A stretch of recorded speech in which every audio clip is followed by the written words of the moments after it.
என்னுடைய பேர் ஆனந்த். நான் சூளமேட்லேருந்து வரேன். எனக்கு வந்து எம்பி இது கால் சென்டர்லேருந்து வந்து எம்பி டெவலப்பர்ஸ் மூலம் கால் வந்தது.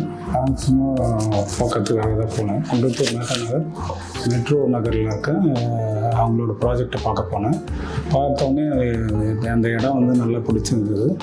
அதில் வந்து நான் F3 மேக்னாவில் வந்து F3 ஃபஸ்ட் ஃப்ளோரில் டபுள் பெட்ரூம் 715 ஸ்கொயர் ஃபீட்டில் பார்த்து நல்லா இருந்தது. இல்லை பிடிச்சோன்னா அங்கே இருக்கவங்கலாம் வந்து நல்ல சர்வீஸ் கொடுத்தாங்க, நல்ல ரெஸ்பான்ஸ் கொடுத்தாங்க, எல்லாமே நல்லா பண்ணாங்க. நல்ல லோன்லாம் கூட அவங்களே ஈஸியாக அரேஞ்ச் பண்ணி கொடுத்தாங்க. அப்புறம் வந்து அதோட ஆஃபீஸ் வந்து பல்லாவரத்தில் இருக்குது. அவங்க அங்கே இருக்கவங்களும் வந்து ஆஃபீஸில் இருக்கவங்களும் வந்து நம்மளுக்கு நல்ல ரெஸ்பான்ஸும் நல்ல ஒத்துழைப்பு நம்மளுக்கு நல்லா கொடுத்தாங்க. டாக்குமெண்ட்ஸ்லேருந்து எல்லாமே வந்து ப்ராப்பராக எல்லாமே பக்காவாக கரெக்டாக இருந்தது. எங்களுக்கு வந்து மற்றபடி எந்த பிரச்சனையும் இல்லை. ப்ராஜெக்ட் வந்து நல்ல அருமையான ப்ராஜெக்ட். அது இடமும் வந்து நல்ல அருமையான இடம். அது சர்வீஸ் நல்ல வெரி எக்ஸலண்ட்டாக இருந்தது.